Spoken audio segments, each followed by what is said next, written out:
Okay, so I made the game in 1 week, 4 days, but what happens if I make a game in 48 hours?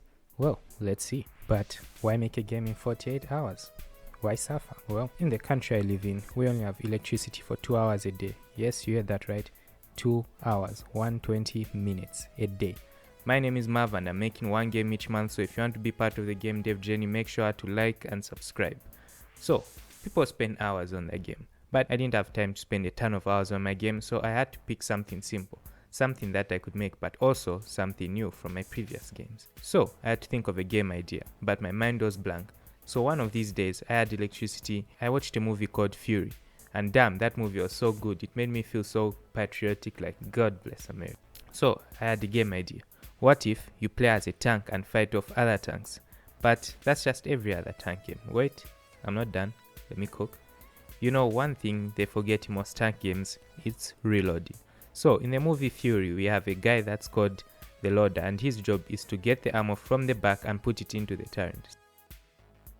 So I had my game idea, and it was about time I got to making the game. I started with a tank driving mechanic, and I didn't know anything about making one, so I just searched up a tutorial on YouTube, and oh, kids can code. Oh, what? That sounds like an easy tutorial to follow.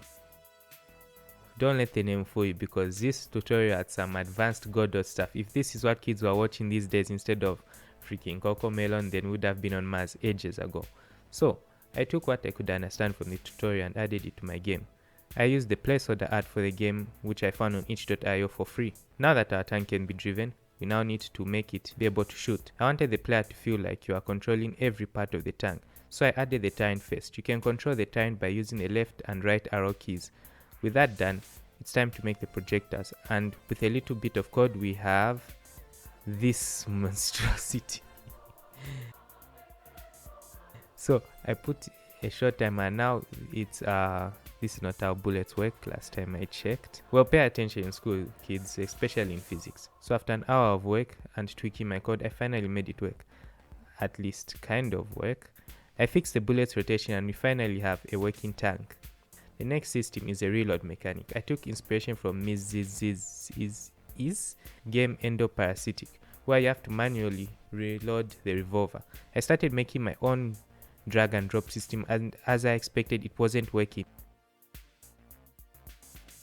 But after more days of trial and error, I got it to work. Making this game became frustrating because seeing how little work I got done compared to how much time had passed, but that's not gonna stop me. I moved on to making the enemy AI, and if you thought making a player is hard, oh boy, you're in for something. When it comes to making enemy AI, it took me literal days to finish making this thing work. Changing one thing broke another. I changed the art for the game a couple of times since I wasn't sure on what the game should look like in the end game. I added this area that causes the other tank to shoot at you. You can tell I added some explosion effects. I tried adding a death mechanic, but it didn't work. So it was back to the workshop, and eventually it was working and the game is done. And all that's left to do is add levels. And after adding some light to the game, it's kinda looking good. You should tell me what you think of it in the comments.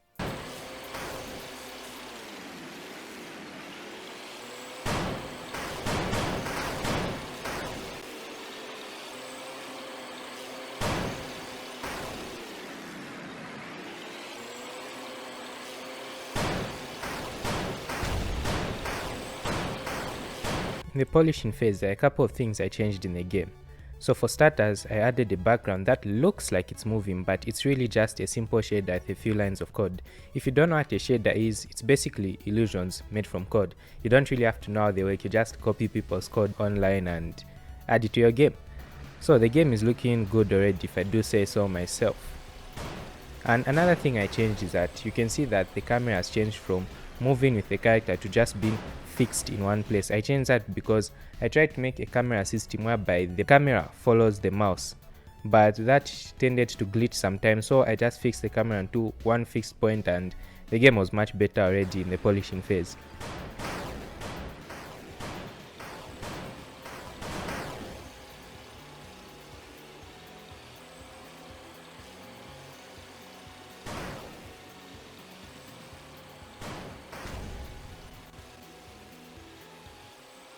You know, I had so many plans for this game. I wanted to add different types of ammo, so that once you put it into the ammo slot, you can shoot different types of bullets, like bouncing bullets, tracking bullets. I had so many plans, but because of time and power, I just couldn't implement these things. So yeah, it's pretty frustrating. I only made a few levels for the game because I was exhausted from making the game. The way power goes is at random times. Sometimes it will come at 1 p.m. then go off at 3 p.m. Sometimes it will come at 2 a.m. and go off at 4 a.m. I had to wake up really early in the morning just to make the game. If you ever made a game, you know that you can't just enter the flow state once you start working on the game. There are times when I would want to fix that one bug, but power goes out. I mean, I used to play games on my laptop, but since I only have 2 hours of electricity, it's either I play games or I make games.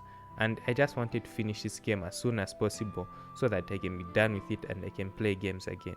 You see, the reason I got into game dev is because I enjoy playing games and I want to make something which people enjoy. But I can't drop playing games, neither can I drop making games. So for now, the 1 game per month challenge might end here because making games is close to impossible. I'm still learning game dev, and learning new things takes time and practice, and I don't have that time because I don't have electricity. I used to go to the cafe and make games, but I ran out of money to buy coffee because damn, these coffee prices nowadays are crazy. I'm planning on saving money to buy something called an Anchor power box so that I can continue to make games. A power box is what you use to charge your laptop if you don't have electricity. It's like a power bank for a laptop, but I don't have a job to like get that much money to buy it. It's like $400, and yeah, there's no way I'm getting that much money from anywhere. So if you want to help me out, just leave some advice in the comment section what you think I should do in my situation. If you don't have any advice, just like the video and subscribe so that this video can reach more people. And yeah, thanks for watching the video, and remember, stay safe, friend, and don't you dare go hollow. Goodbye.